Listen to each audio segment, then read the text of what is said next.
Hello and welcome! Tonight on the show, we're getting ready for summertime. We're going to be looking at some barbecue sauces tonight. Corky's Ribs and Barbecue Original and Winking Lizard Tavern Barbecue Sauce. We are so excited to have you here today. Thank you for listening. This is Sauce Spoken.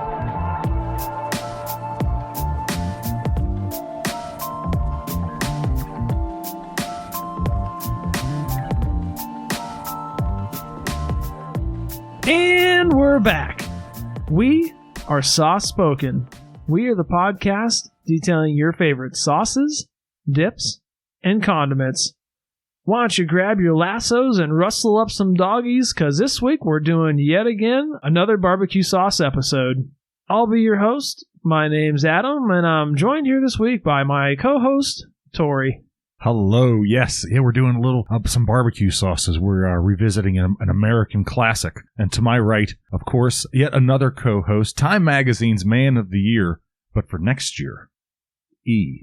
Hello, everyone. I'm very excited to be here tonight looking at a couple of barbecue sauces from some very specific regions. So that should be pretty exciting to delve into. I thought you were going to get really philosophical there and just say, I'm really excited to be.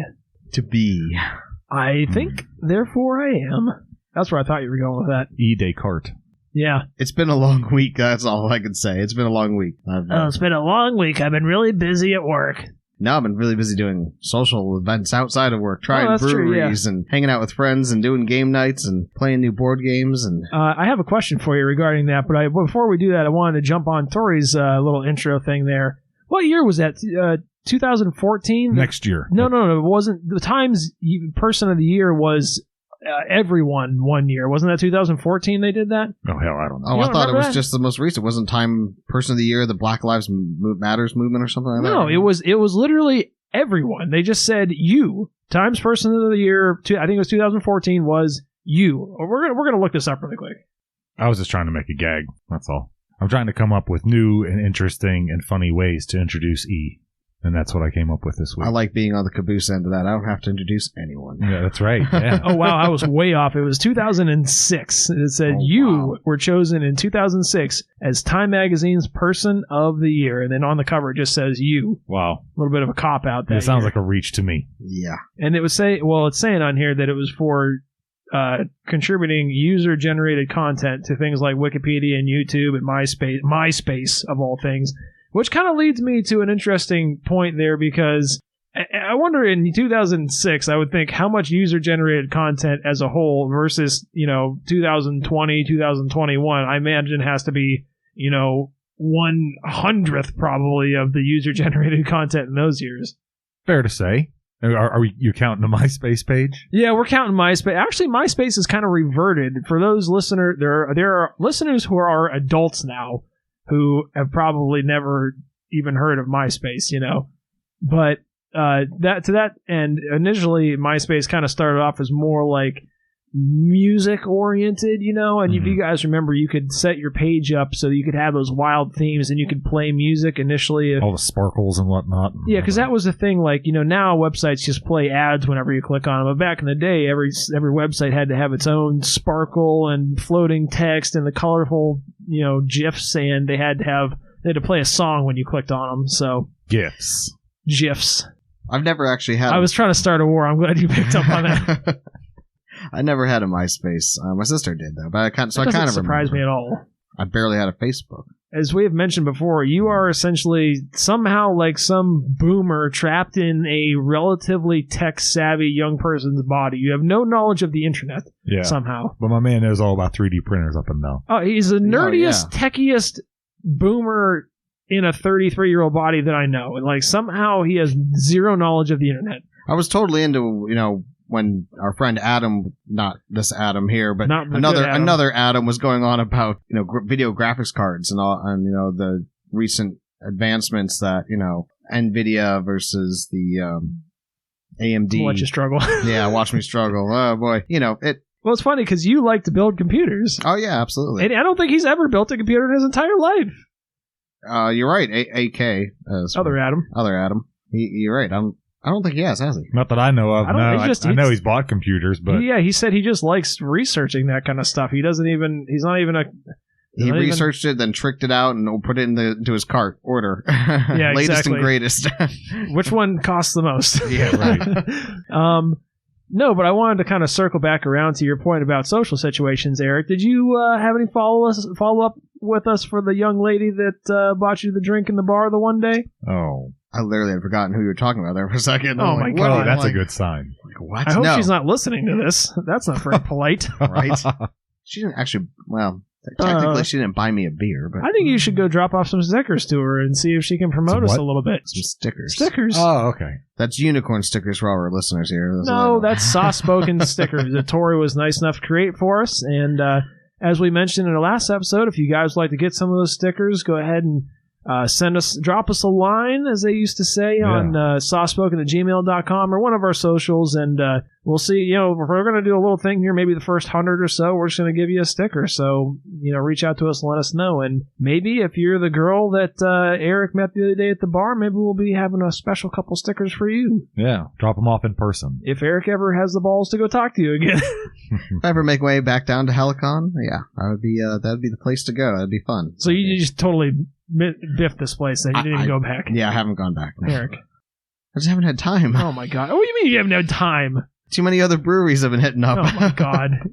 Last night's waitress was pretty cute. What's your nap count for the year up to? I still haven't had a nap since the last time you asked. So wow, okay. You're pretty damn good then. Well done, E. I've actually, busy. The past couple weekends, I've actually taken a couple naps. I don't know what was and I'm not normally a nap taker, so maybe you just transferred your naps to me, some kind of voodoo witch doctor, Allah. Pick a pepper, maybe. That was you did some little voodoo with that sauce. Oh. Yeah, that's a Caribbean, maybe. Sauce. Maybe you're using that somehow. Indeed. Naps are not created nor destroyed. They are simply transferred. Yeah, exactly. I don't know if I mentioned this before or not, but my friend he went out based on our recommendation of the Pick a Pepper, bought it at Shop and Save, and he said it was great. He really liked it. So. Okay. We are having we're having an effect on the world. Now, remains to be seen whether it's positive or not, so... It's small, Yeah, we're having a few people effect. at a time. Hey, butterfly effect, man. You don't know who knows what kind of genius we could be inspiring or, maybe a future Hitler. It's hard to say what we are creating. But is that like an alternate reality type scenario, that butterfly thing? Or? Oh, yeah. Well, I don't know if it was based on the movie, but it had Ashton Kutcher as a movie. But the basic idea is that if a butterfly flaps its wings in Japan or whatever, that's enough to cause a tornado in Kansas. In Kansas. That's supposed to be the gist of it. That's like a Zen saying from like the 1400. Well, okay, yeah, 1800s. It's kind of the same principle. Whereas if you have two lines at a very minor angle to each other over a great distance, 2 points on that line would be very far apart from each other, even though the angles started off very small. Kind of the same principle. It's just a small change over a long enough scale is enough to cause large change. Fair enough. All right. Yeah, the movie idea. Welcome to my TED Talk. The movie just took that whole concept and applied Ashton Kutcher to it. Well, applied it to basically a trucker hat and some time travel and plot hole stigmata. Well, it was time travel, wasn't it? And then if you make one subtle change, what drastic changes does to your life? Yeah, very common theme. There was one famous scene that's been heavily criticized in the movie where the guy gets trapped in, and I can't remember if this was the first one, or I think there was a couple of them, right? Wasn't there a sequel? Yes. I don't remember. I think this was the first one, but there's at one point the guy gets trapped in a jail with a very heavily religious Christian, like Mexican gentleman, and he was about to get beat up, and he said, no, wait a second, I'm Ashton Kutcher, don't kill me. And then he went back in time to when he was a kid and stabbed himself in the hands, giving himself the stigmata, the sign of the Jesus on the cross where he was crucified, he had the holes in his hands. Right. And then went back to the future and it was like, look, I made these holes magically appear in my hands. And the Mexican religious guy was like super freaked out. He's like, oh, Dios mío, Wow. And I don't feel bad missing the movie now. It's not bad, but that particular thing was a plot hole because the whole point was that the changes, once they've happened in the past, they are applied to the future. And in that one particular instance, they chose to not do that, and instead just have that change miraculously appear in the already existing situation. Because if you follow the logic in the movie internally, he would have always had those from the time he was a kid. They wouldn't just magically appear as an adult. You know what I mean? Right. I've broken Tori's mind for the night. Think about that for the next 40 minutes. And all that with Ashton Kutcher. Wow, what a bargain. It's not a bad movie. It's just that it's hard when you start creating that many, like, if you want to have a good movie that's like based on space-time and like physics and stuff, you end up having a movie like Primer, which is very hard for people who are not physicists to follow. So I don't even know Primer. You should watch it. It's a mind fuck, but it's a movie you've got to devote a weekend to at the very least. It's not a long movie, but don't watch it, Tori. You won't like it. Eric, you might like it. I don't got that kind of time, right? Man. Yeah, Memento. Primer is like Memento on big boy steroids or something, I guess. Nice. Memento is pretty good too. You're a big movie buff. I don't know if we've talked about that before. I'm pretty into watching movies too. Primarily like the psychological thriller genre.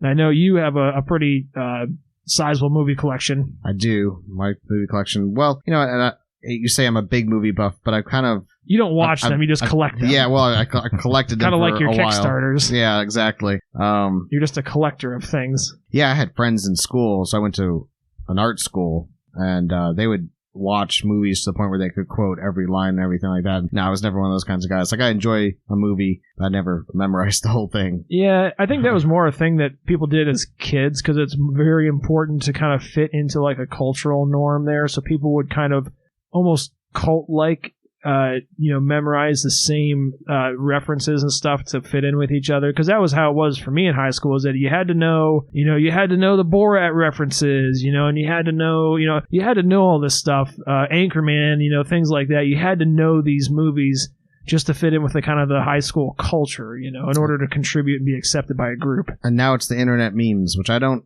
also know, and I've become outsider of modern well, those culture. Are at least a little bit of a change on the format, because usually they're at least applying some changes to a template instead of just reusing the literal same. Like, you can't just walk up to your friends and say, very nice, how much? You can't just say that and everyone says, wow, comedic genius, Right. At least there's some creativity involved with the memes, as we say. Memes. Tori's still thinking about Stigmata. Oh, yeah. I'm hung up on all that. Wow. It's a good movie. I think you would actually like it, in all honesty. It's not a bad movie, and it's not like... I think it's pretty watchable, despite Ashton Kutcher's performance. A movie really got to appeal to me for me to sit down and watch it. Yeah, that's true. You've mentioned that you and your wife are not big into movie watching. Yeah, I mean, there's a couple of genres I'll real get into, but yeah, I like to keep it light, keep it within the half-hour game show. Yeah. Well, that's another thing too. I like to watch movies. I'm perfectly happy to break a movie up into halves. Like, I'll watch the first half of a movie and then go to sleep, think about it, and then wake up and eat breakfast and watch the second half. My girlfriend can't do that. That drives her bonkers. So we have to watch it all in one sitting, even if she's miserable and tired. Yeah, I think I'm more of a miserable tired. Got to watch it all at once. Heck, sometimes I like to, if I get hooked onto a good Netflix show, I like to just binge watch the whole darn thing, 10 hours straight. Just I like to digest sometimes. Like, sometimes I like to watch half of it and then digest, and then watch the other half. I should, but obviously I get hooked. I see. I do the opposite. I will binge on the food and digest the movie, as opposed to you, who eats a much more moderate amount and then binges on the movie. Probably a healthier lifestyle. Boy, the other night it was crazy. It was last night, in fact. I was out. We ordered nachos for the table. It was me and two other people, and we all divvied up the nachos. I'd say fairly evenly. Okay, it was a decent size, I suppose. You brought your food scale. No. You said, I paid for leftovers, I'm taking leftovers. So then I went to order tacos, and I got a round of 4 tacos, because that's kind of like how they were sold. You had to divide the last one in thirds. Well, no, then other people had showed up, so then there was 5 of us at the table. I had one taco, and I was just stuffed. I couldn't eat another taco. I was just done for. And all I had was a taco and some chips. I was like, I was surprised. I'm like, maybe I'm just filling up on beer. I don't know. But I gave away the rest of the tacos to other people, so it was all good. You gave away food? Gave away food. Oh my God, you heard it here, folks. A podcast and a friendship first. Eric gave away food. My other friends and coworkers have been very generous this week. I've gotten free lunches and free meals and cashed it back in. Yeah, okay, that's good. Well, speaking of giving away food, you gave away a little bit of sauce to us this week because you were kind enough to pick up a couple of barbecue sauces for us this week, Eric. You want to lead us into what we have here? Absolutely. This is an exciting episode in the making here that was actually a little forethought went into it, and I reached out to my sister who works at a Winking Lizard Tavern, or actually she works at a Lizardville, for any of those Ohioans who knows what the heck that even is. She worked a lot there? Oh, man. That's not nice. I hope she doesn't listen to this. Never mind. Your sister's a nice girl. I've never met her. You've never allowed me to meet her, but that's okay. I'm sure she's nice. You met her, Tori. Yes, definitely not a lot lizard in any case. She's not a lot lizard. You're so bad. She's in any case. So bad. You want to give her a shout bartender. out? What's her name? Abby. Abby is... hey, shout out. Yeah. She's doing well. She really likes working for Winking Lizard, and she said, "Hey, we have our signature barbecue sauce. How about you guys do a show about that?" And I was like, "Oh, that sounds cool." And then I got talking to my aunt and uncle. Well, hold on. What's the difference between a Lizardville and a Winking Lizard? Oh yeah, all right. Thank you. Winking Lizard is it's just a sports bar and grill, and that's pretty cool. They came first, and they have. Oh, I don't know. They boast like 60 to 100 taps, and they have, just a normal big screen sports bar kind of scene, right? Well, then they opened up. Buxom broads. Pretty much. I talked to a bartender at a Winking Lizard who said she made over $100,000 a year. Wow! How much of that did she report to the IRS? That's what I'd like to know. I'm sure not much of it. And, so my sister, they started a branch off, like a spin-off from their sports bar restaurants, a strictly bar 21 and up venue that would cater to the bourbon and whiskey drinkers. So they have at any given time over 500 different types of bourbon and whiskey, and they also have a beer store that they keep over 250 different types of bottled beer. So where do they sell this barbecue sauce out of? The Lizardville or the Winking Lizard? The Winking Lizard. Okay. It's actually out of the restaurant side. Okay, that's most of them are attached to the Lizardvilles are actually attached to the sports bar.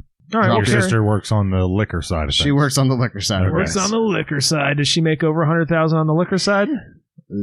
She just started with them right around, or about maybe 6 months before the whole pandemic. So things were going good, and then she got hit pretty hard by the whole off of work and all that. So I'll definitely have to bring her out to Pittsburgh so I can make fun of her in person. Absolutely. She'll give it right back to you. She's fun. I mean, you take it well enough. I assume if she's related to you, she's probably okay. So, but in any case, she'll probably whoop your ass. Honestly. Yeah, that she might. Too. Why don't you lead us into the second sauce we're talking about here as well? So the second sauce, I have an aunt and uncle who live in Memphis, Tennessee, and they love the restaurant down there, which is a local favorite called Corky's, and they make their own, they're known for their ribs, and they have their own barbecue rib sauce, and so that's what I got sent up here from Memphis, Tennessee, so that's pretty exciting, and there's a disclaimer we have to make about our Winking Lizard Tavern sauce. Yeah, we once again, and this was, I'll call this partially my failure, and probably mostly my failure. Yeah, we'll call it 50-50. We'll blame Eric for 50% of it, I guess, just because we can. Yeah, I'm deserving of that. That's for sure. So you were trying to do a good thing, and you bought this sauce. When did you buy these sauces? So let's see. This happened this would have been about April of last year. Sure, was that long ago? Because that was before we were even first started recording, I think. And I thought you bought these after we started recording. It was when the pandemic hit, because they did like a sale of their stock, which I almost blame maybe Winking Lizard that they were just trying to unload their stock. Okay. All right. Which is why. So anyways, the sauce is expired, people. Yeah, we have to issue another disclaimer for an expired sauce. Similar, we did one, and we're trying not to make a habit of this. We did this by accident for the ranch cheddar chili, popped jalapeno twisted ranch sauce that we tried, which we rated poorly. This one, that was an accident. This one we went into having discovered when did we discover that? We were talking about that on another episode. Yeah, it was, I don't know, maybe a month ago or so. Yeah, we were talking about we were teasing these sauces a little bit, and we mentioned at the time that this one had already expired. It expired in September of 2020. So probably, I don't know, was 6 months after you bought it at most. Right. So not a long shelf life on that, but we did a little bit of a, we gave it the eye check, we gave it the sniff test, which it didn't pass for Eric, it passed for me, and I believe passed for Tori. Yep, most definitely. Didn't pass the sniff test for Eric. I don't know, maybe my sniffer's broken today, is what I keep saying. I don't know. Famously a sensitive palate. But number one ingredient, we're going to get a little spoiler on this. I know it's Eric's favorite part. Number one ingredient, vinegar. So I was kind of under the impression that probably hard to go real far wrong with this sauce, and we made the difficult, but I think fair decision to continue on with it, even in comparison to this Corky's sauce, which I want to mention has a little porky on the front of it.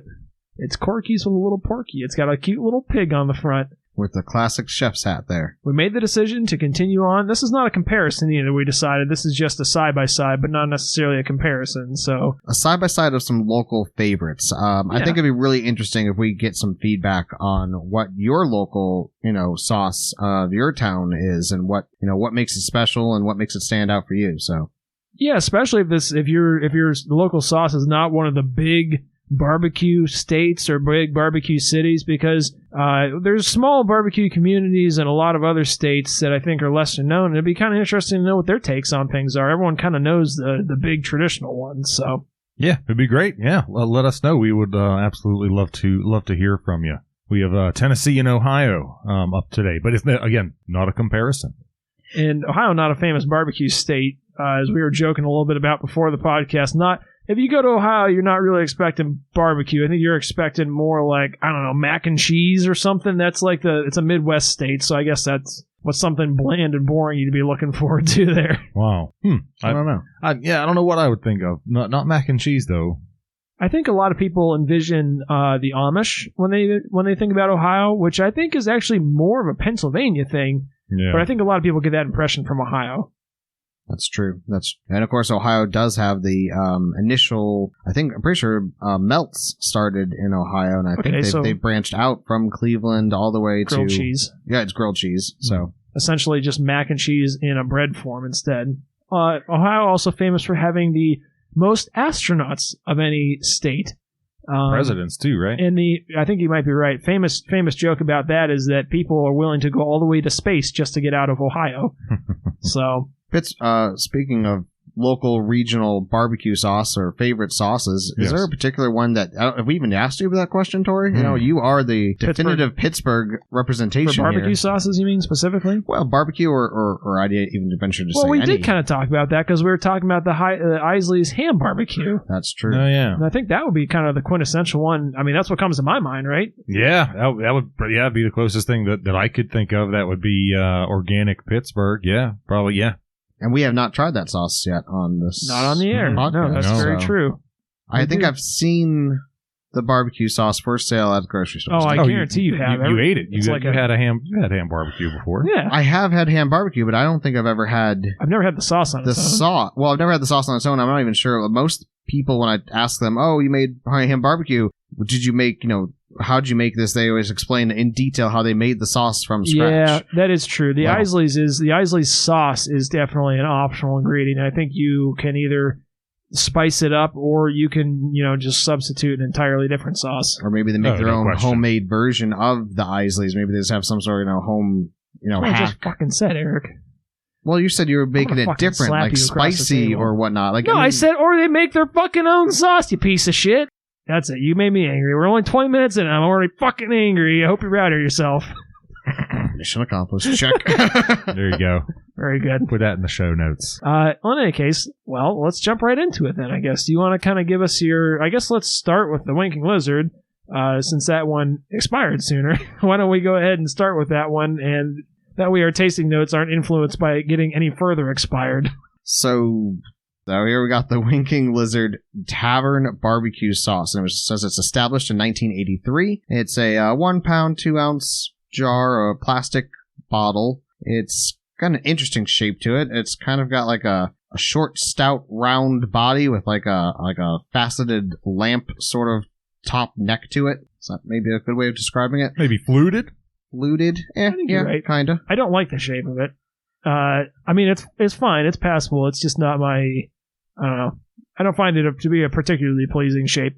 No, I'll agree with that. More so than any other. I don't really care for the other one's shape either, though. No, I think they're very similar to each other, honestly. They're pretty similar. They're very similar size, definitely. Oh, yeah, I think it might even be identical. I don't know. So black caps on both of these.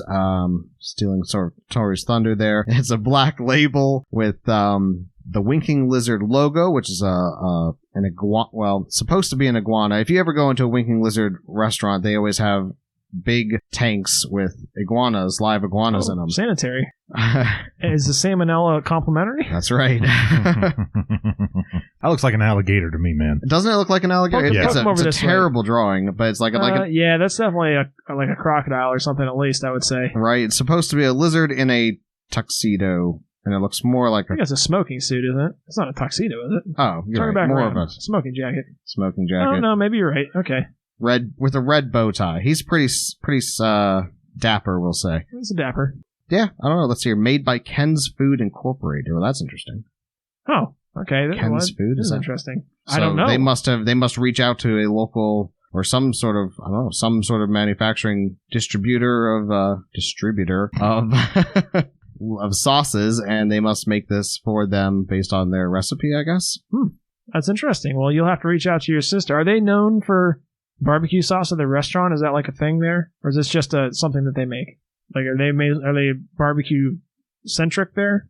I would say their menu is very well rounded. I mean, they're being a sports bar. You kind of go in expecting in my mind, I go in expecting every sports bar to have at least 20 different flavors of wings and options for steak or barbecue dish of some sort, a barbecue sandwich, a barbecue pulled pork, something or another. So, I don't really think it's known for it the way that like Corky's is.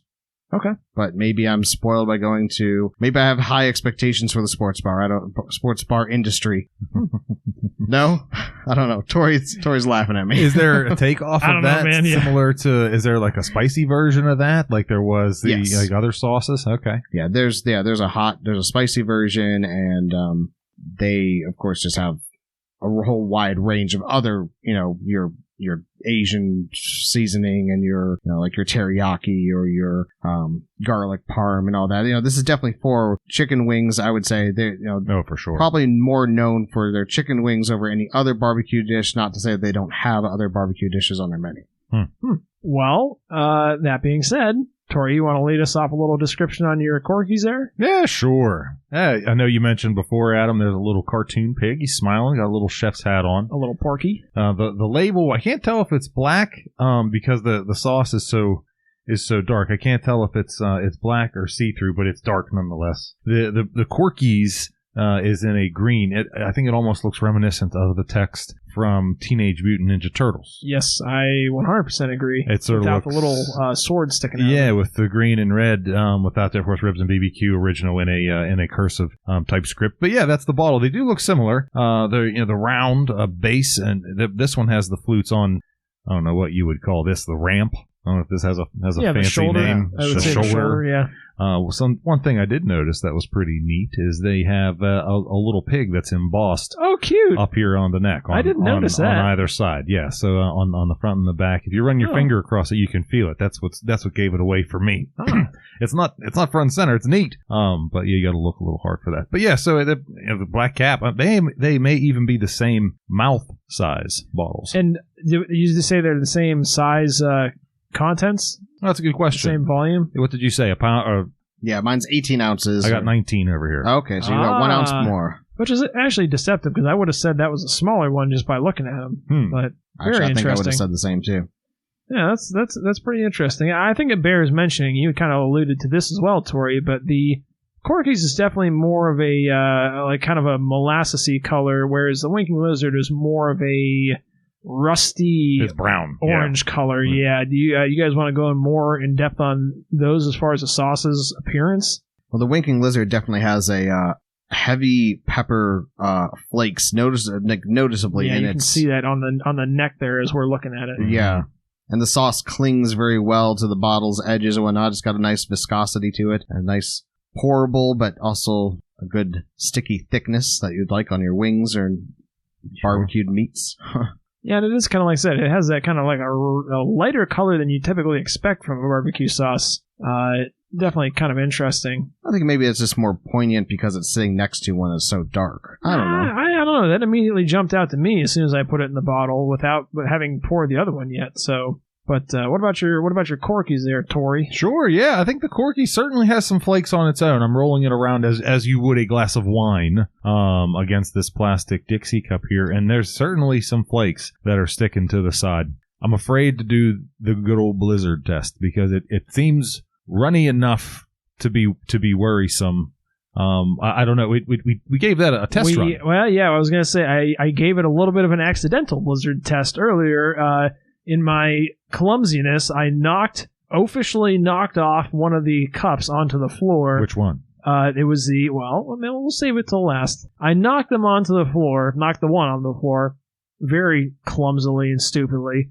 And Eric immediately got up and started screaming at me and pounding on his chest and threatening to kick me out of his home immediately. Yeah, that sounds like me, doesn't it? And and then when I picked the cup up, I discovered that, alas, none of the sauce had spilled out of the container. And I was quite both shocked but also pleased. And Eric immediately sat back down and just glared at me for the rest of the night instead of actively harming me. But the sauce inside that container was, in fact, the Winking Lizard sauce. I don't know if I'd care to repeat that with the Corky's sauce. Yeah, I wouldn't.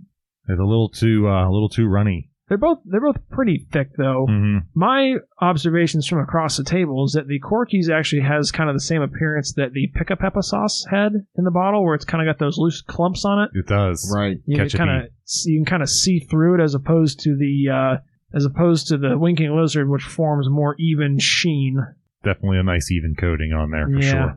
Definitely a smoother texture. So, which is interesting because, well, let's say we're getting a little bit into tasting notes, but, I guess we may as well lead us off into that there. You want to kind of lead us off? I want to kind of touch on the texture there first. I noticed for me, tasting notes between the two, texture-wise, the Winking Lizard definitely had some big noticeable chunks of pepper in it versus the Corky's, which also definitely distinctly has black pepper flakes in it, but not nearly as thick and chunky. I think you had mentioned, Eric, that in the Winking Lizard they're almost like the sauce itself was almost chewy. Yeah, that's exactly. I mean, I think I may have mentioned before that I like to chew my food to death, like chewing on strawberry seeds. Right, until your coworkers want to murder you. We discussed that. But so this sauce was definitely your exact quote was, "A strawberry will last you 10 minutes." Oh yeah, easily. Which I think is vile. My grandpa was on a kick for a while where he was trying some new health fad and he wanted to chew every bite 30 times before he swallowed it. And at that point, you're just slapping mush around in your face. I mean, it's too much, But in your face, you're doing something wrong. But in your mouth, I mean, yeah, this is what they recommend. They say like 20 to 30 times, at least 20. What is your mouth if not your face butt? I guess. Wow. Your face orifice. There we go. That sounds a little. Your face sphincter, if you would. My teacher often said that in art class. Sphincter? Yeah, face sphincter. Wow. Well, it's technically accurate. It's absolutely accurate. But anyways, getting back to chewing, if you would. Yeah, it was good. It was it was interesting that a sauce could have such thick, coarse pepper in it that it was literally like a second tasting, because like the sauce had gone down, but I'm still chewing on pepper. Yeah, that's a good point. You almost do get kind of two distinct flavors there because the first is the sauce and the second is just the pepper. Yeah, for sure. What about the? You guys have any thoughts on that? On the Corky's there? Anything? Like I said, to me, I got a much finer texture and almost like a silkier texture on that, I guess. Yeah, I mean the peppers. There's still noticeably coarse pepper in it, but it's nowhere near the massive glaciers that are floating in the Winking Lizard one. It's more, I'd say, combined or more homogenized, maybe. Right, with the sauce, that pepper. So it's don't get that whole like duality that we were getting with the Winking Lizard. Tori, do you want to lead us off with any of your kind of like tasting notes on You want to hit us with the winking lizard first? We'll say anyone in particular? Yeah, well, hit us off with that one first. Certainly, sure. That one I felt was far more tomatoey than the Corgis. I got a serious tomato. Of course, we mentioned a million times already. There was a toothiness to it. The pepper, of course, definitely noticeable. I don't know. I may be crazy here, but I got a bit of chocolateness. I got a chocolatey. Wow. Yeah. Interesting. I got a sweetness, like a chocolatiness to it from the winking lizard. Not so much the Corgis. It was decent. Yeah, it was okay. The Corgis I didn't care for. Wow. No. Okay. I didn't care for, and it was a consistency issue with me. Really? It felt like slime in my mouth. Yeah. Yes. It was not pleasant. Huh. To that, I almost feel as if it's heartburn inducing. Wow. Yeah, for sure. I was concerned about that. I wrote this here. Maybe you guys will agree with me or not. Ever find yourself drinking a lot of soda, and then you have Pepsi, perhaps? Pepsi, man, it could be a Pepsi. Who knows? And you have like a really uncomfortable belch, and it comes up through your nose. That's what that barbecue sauce tastes like to me. Huh. I don't know. Not pleasant. So yeah. Sorry, Aunt and Uncle. Send my condolences to your aunt and uncle, but I think their barbecue sauce sucks. So the winking lizard wins out for you. I think that's actually really interesting because, to me personally, the winking lizard I thought was, as we had mentioned in a previous episode about barbecue sauce, the original kind of barbecue sauce was basically just, you got your vinegar and you got like a black pepper in there, and that was pretty much it. And to me, this was, pretty similar to that. I mean, you're definitely getting a lot of vinegar. The smell was definitely vinegar, strong vinegar.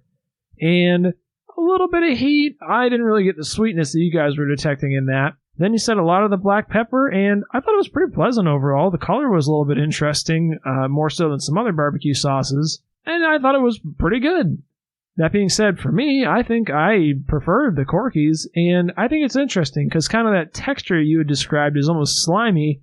I think it's kind of funny how we differ on that because I was actually, in my mind, I was tasting that more as kind of like a smooth silkiness, and I actually kind of enjoyed it. And I got much more sweetness out of that one, and the other thing I got a lot of was really like a nice smoky smell, and not kind of like overdone or annoying or overpowering at all, but definitely present and distinct, and I really liked it there, along with the other kind of combination of your more traditional barbecue ingredients. And yeah, I thought that one was, very, very good. And but like I said, I really quite enjoyed these both. How about you, Eric? Yeah, I liked them both. I think that the winking lizard sauce was, for me, like, again, the smell was weird to me. I could not quite place what that smell was. And I know you kept saying vinegar, and I thought maybe apple cider vinegar, because it seemed so, like, mellow. Like, it wasn't offensive at all. It wasn't strong. I think, in comparison, when it came to smell, I think the Corkies had more of a traditional, like, spicy barbecue. Like, it smelled like a barbecue sauce I would imagine it smelling. I thought it was sweet. I wrote down mustard, maybe, because of the color, the off-coloring on it. Right. Maybe it has a little bit of mustard in it. It seemed like it lended towards more, like, complex kind of flavors. There's a little bit of tang in it. Definitely think it would be good on chicken. And, yeah, I did like the winking lizard barbecue sauce. Now, the Corkies, again, I liked it, too. I think... So it's darker. It has more molasses. It seems it's got a sweeter. I said it's a sweet and then heat. So like I really thought like that pepper being more ground up or something. Somehow that sauce really brought the heat for me, where the winking lizard one didn't. And yet I was like chewing on the pepper and not. There's different types of heat level of pepper too. So maybe that was what was affecting it. I think it bears mentioning that we tried these sauces, because this is kind of tied into what you were getting at there, Eric. We tried these sauces on chicken nuggets, one of our traditional go-tos that we find works well on a lot of sauces. So we had those at hand, so that's what we tried it on. But I think that we had kind of collaborated on this a little bit earlier, too. The winking lizard, I kind of see more as being, like you had said, Eric, more of a chicken-type sauce, more of a blander meat or something that could benefit from that.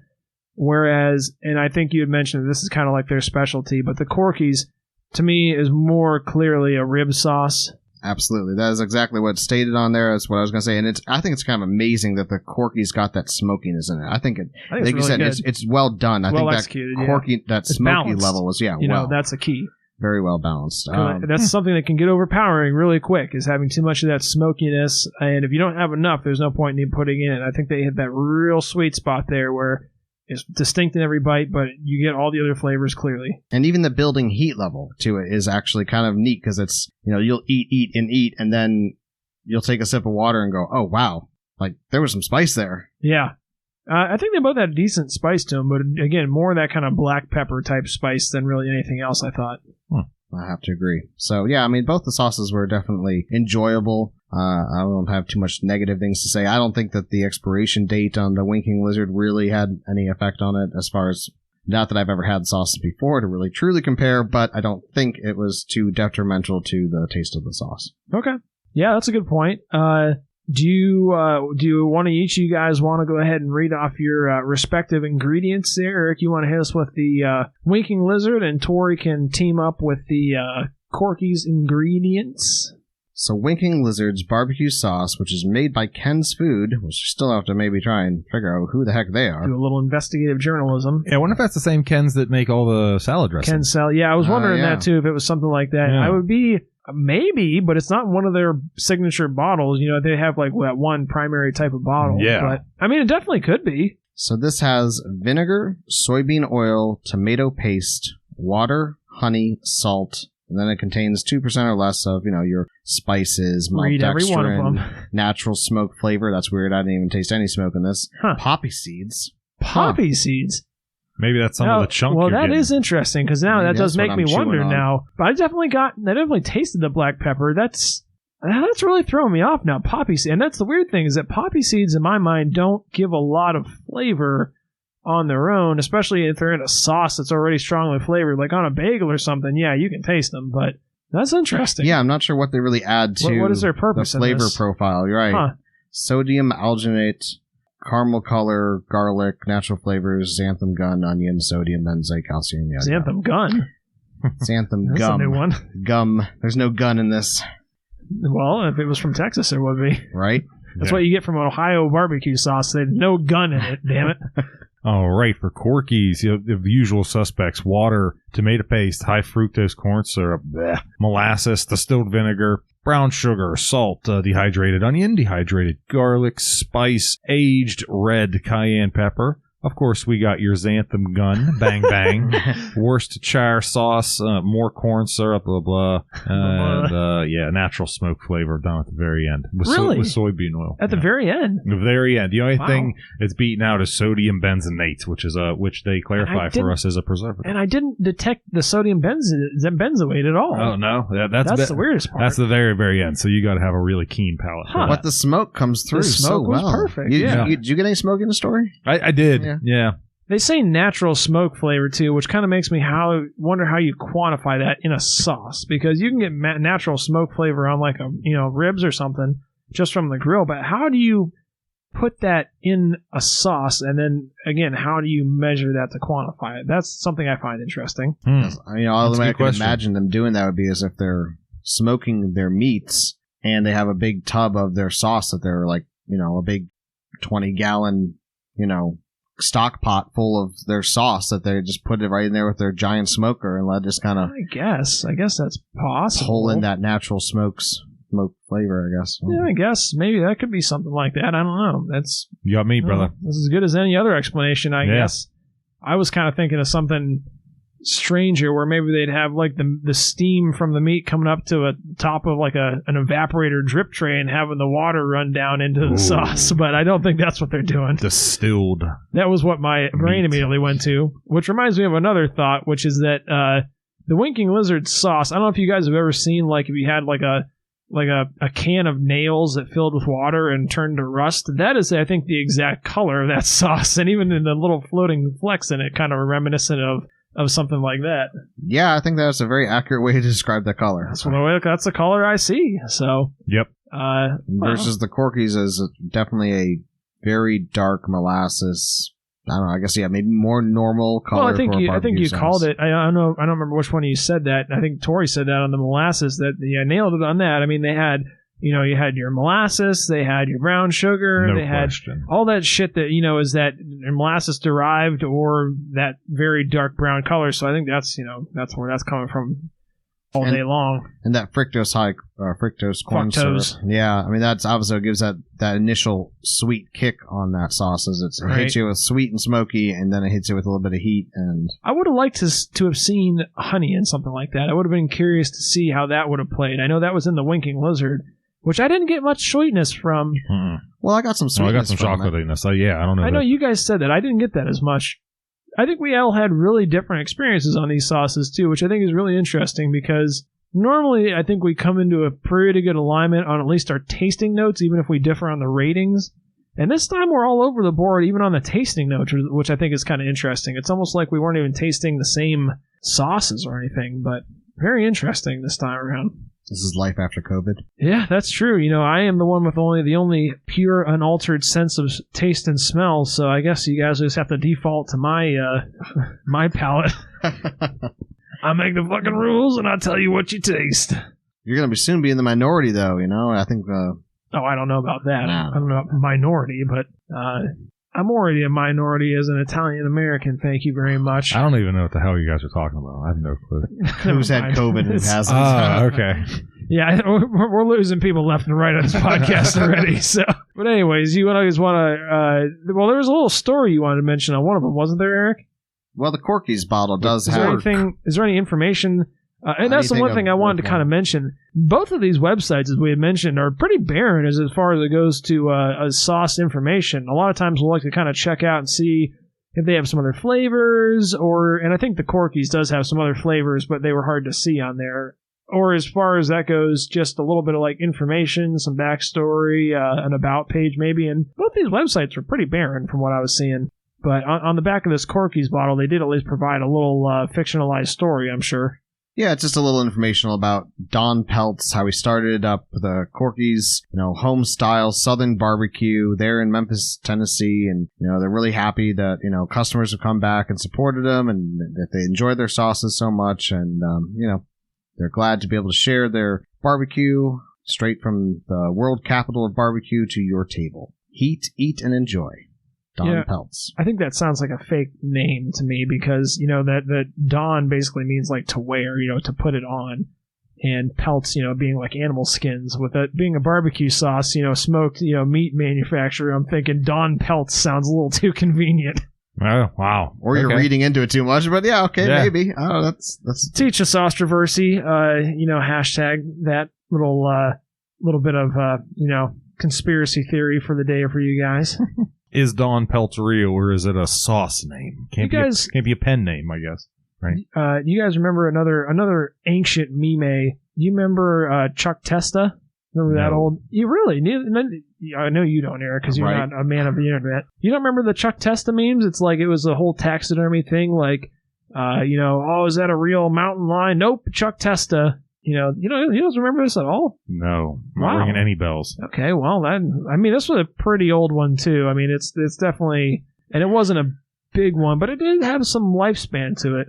I think you might be showing your age there. You were still in high school when the memes were coming out and about, and we were older. I don't know. I can't remember how long when the Chuck Testa, but the bottom line is it's not that entertaining now. It was another cultural thing at the time, but yeah, there was a taxidermist who was. Basically, he was just trying to make a name for his particularly lifelike taxidermied animals, and that was the meme, was that people were applying that nope, Chuck Testa to other things, kind of almost in the same vein as the Rick Astley's Never Gonna Give You Up, just kind of a little oh, gotcha, Chuck Testa, Oh, wow. Huh. Yeah, not ringing any bells, dude. Okay. All right, well, on that note, do you want to go ahead and lead us right into the ratings there, Eric? You want to hit us off first with your... let's do the Winking Lizard first. We've been doing that one first. Go ahead and give us your ratings on that. Do we want to do a heat on either one of these? Do we feel the need? Personally, I don't think so. Nah. It doesn't seem like their intent. Yeah, probably not. It's not their intent. I was surprised at the level of heat that can build up out of the Corky's, but I think I made that well down. So yeah, I think it's probably safe in this instance to leave it off. So why don't you go ahead and lead us off with your flavor rating then, Eric? So tasting numbers, putting a number to these and trying to keep them separate was a bit of a challenge for me. I think what really appeals to me about the Winking Lizard is its versatility. I think this would be good on chicken and pork and maybe some sandwiches, maybe a burger even. It had a certain universal appeal to it. So I'm going to give the Winking Lizard a 7, and I'm going to give the Corky's... No, we'll come back around to that. Oh, okay. Winking Lizard only. Only first. Well, I think it's a little easier for people to hear comparison. So, I'll go next in this case because I already know right off the bat. Sometimes I want a little extra time to think, but I'll be straight up. Winking Lizard for me, I thought both these sauces were really good. For me personally, it felt a little shy as far as barbecue. It's probably not exactly what I'm looking for. Pretty heavy on the vinegar. I'm going to go ahead and go right in at a 5.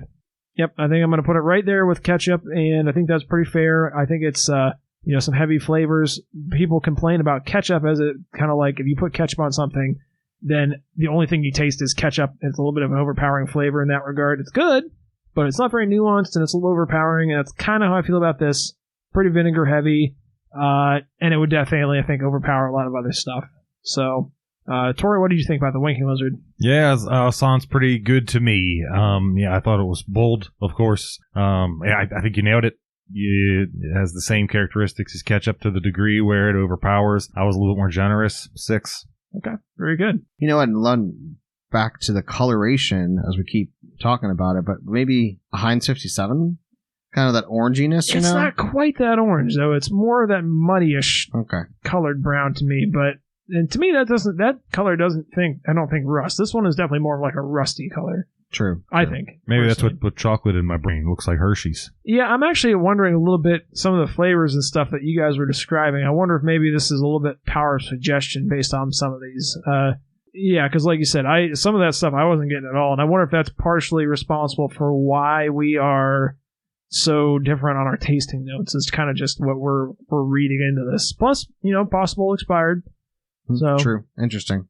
But I don't think, honestly, after tasting this, I truly do not feel like this sauce suffered at all from being expired. I would have a hard time believing that it was that much different prior to that, really. Yeah, I've been imagining it being... None of those ingredients seem like things that, honey is famous for not ever really going bad, ever. Kind of the same thing with vinegar. Like, really, vinegar is kind of, the same way. It will evaporate, but, that's really about it. So... I think we're fair to taste it, and I don't think it changed that much. I'm taking a hard stance on that.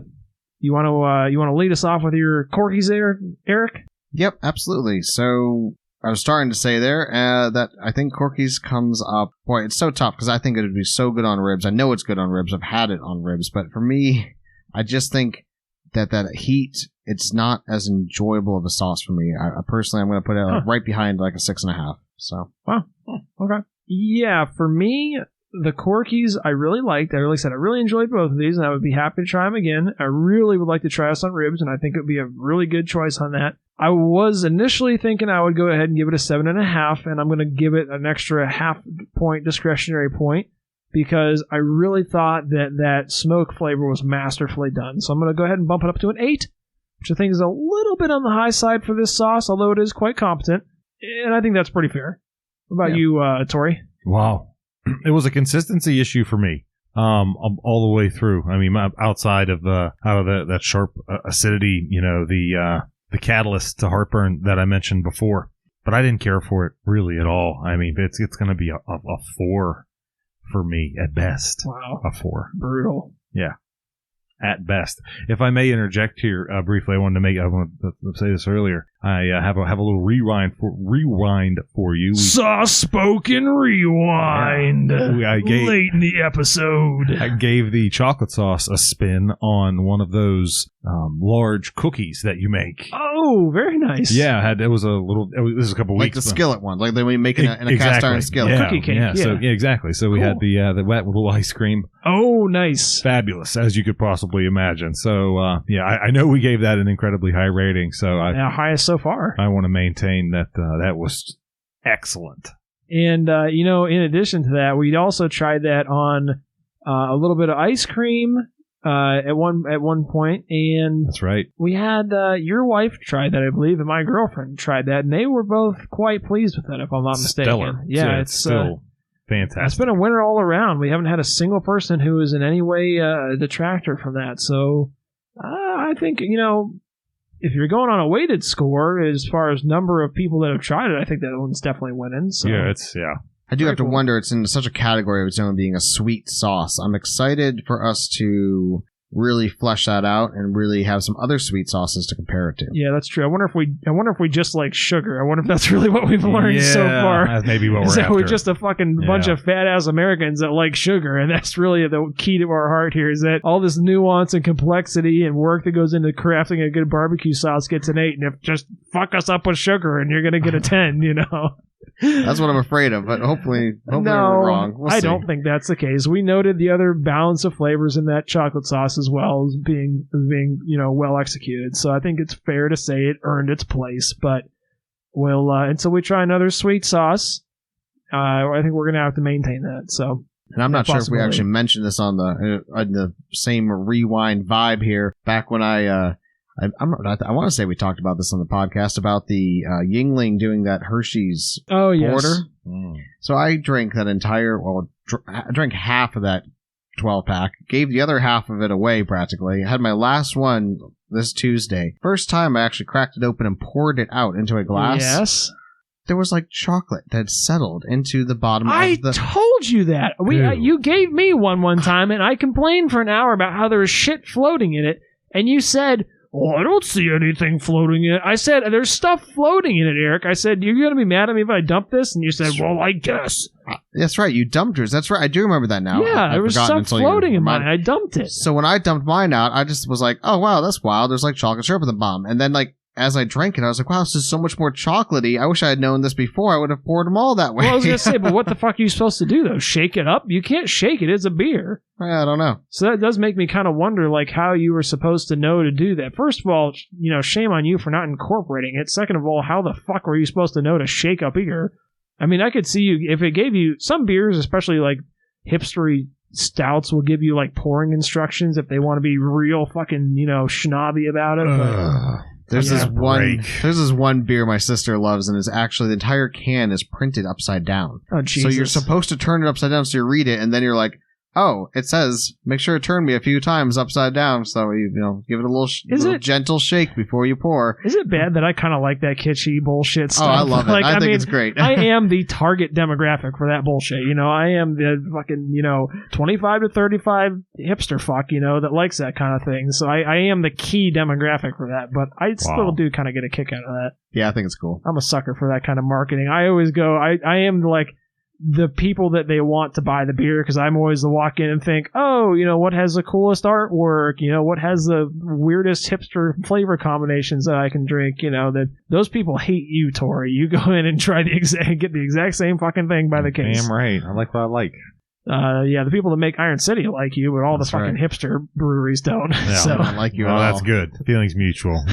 You can keep your weird beer in your scarves. I don't need you. Yeah, last night I had a blueberry passion fruit agave. That sounds amazing. Was it a sour? It was a sour. Okay, I love a good sour. Like I said, I am a sucker for that shit. And I'm a little scared of sours. I'm like, I asked the waitress, I'm like, how sour is this? And she's like, oh, it's not too sour. So okay, well, then I'll give it a shot. And it was beautifully done. Well executed. Probably made fun of you behind your back. Yeah, this little pussy boy can't handle a sour. Eric has no retort to that. He's just going to let me abuse him. We're going to have to get your sister on the podcast so she can stand up for you or something. For some reason, I feel like she can't possibly be as willing to take abuse as you are. I mean, it's probably true, so I got nothing to... I don't think she actually went and died. Wait, she was no easily, one in the service she was industry easily a head taller than me, very athletically built. She probably could have thrashed me with no problem. Are you guys thrown me skin you alive? Oh yeah, absolutely. Are you guys Futurama fans? No. Famously. Oh really? No. No, Eric? No. Okay. No. Famously, you guys have seen the memes, the death by Snoo Snoo. You guys have seen that, I imagine. Yes. Yeah, that's from Futurama. I could imagine Eric with this Amazonian woman who would make good use of him or poor use or whatever. So right. Whatever the case may be. Wow. She was nice enough waitress, though. She was actually very attractive. She was good looking for, someone who's... Official soft-spoken position. We respect women on this podcast. That's right. Despite being a giant Amazon woman, she was actually okay to look at. I didn't immediately puke out my sour beer. And she was very kind, very polite to us. It was a great time. And here you are lambasting her on a podcast. Hopefully this gets edited out. Nope, we're leaving it in. We'll edit out her name that you said.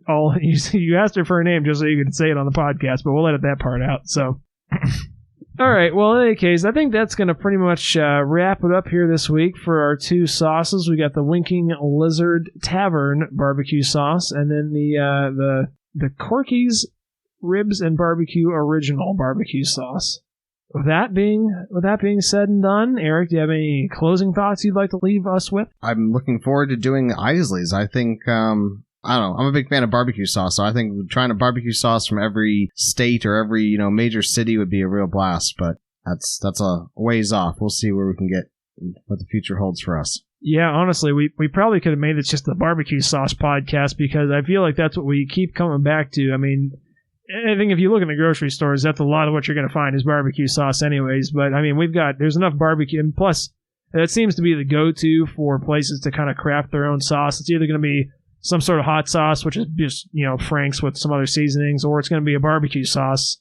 So I think that's definitely the easiest one to go to. We could run a podcast just on that. But true. I do like our variety that we're trying to bring to the table, too. I love some of the sauces that we've come across. Yeah, no, that's true. And I'm glad that we got some more like the local small town ones in here too, as well as some of the bigger conglomerates that we also kind of, I think, tend to lean more towards. How many times have we done Kraft or Heinz? Well, right. I mean, it's hard not to. It is exactly. So at that point, I mean, it's kind of like avoiding Nestle products. People have made a good case for avoiding Nestle products, and it's like, how? You can't eat dinner without eating Nestle somehow. They've kind of got a conglomerate on that. So that's true. A little bit of a monopoly on the food sector. So, well, in any case, Tori, you have anything you want to leave us with? Yeah, sure. I'm reaching here, so bear with me. Uh-oh. Reach for the stars, partner, because we're doing barbecue. Right. Yeah, you might end up among the moon or whatever. All right. But yeah. So again, I'm reaching like hell here, but we're gonna give it a spin. These barbecue sauces are clinging to the side of this bottle like crazy. So I don't know. Maybe we can take this as a lesson. Everything's stacked against you. Hell, gravity is against you. Cling to the side, man. Hold on. Hang tough. Because a lot of people like you and a lot of people want to see you succeed. So hang in there and cling to the side. And thank you for listening. Very good. Well, I think that's going to do it for us this week. Thanks for listening again. As we had mentioned earlier, we're running a little bit of a sticker campaign, so if you'd like to be a part of that, go ahead and reach out to us at softspoken@gmail.com or on our Instagram account if you prefer to do it that way, softspokenofficial on there. Other than that, guys, thanks for listening to us. Really appreciate it, and we'll catch you next week. Wow, hey, what a show. Don't forget to drop us a line. Our email is saucespoken@gmail.com. Why don't you stop on by on Twitter? We're at Sauce Spoken. We'd love to hear from you. Send us a recommendation or a request. We'd be happy to hear from you.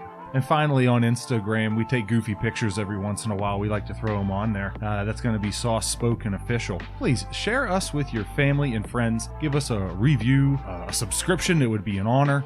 Or just a little note down there at the bottom. Just let us know how we're doing. That would be terrific. But we are Sauce Spoken. Once again, really glad to have you here tonight. Thanks for listening.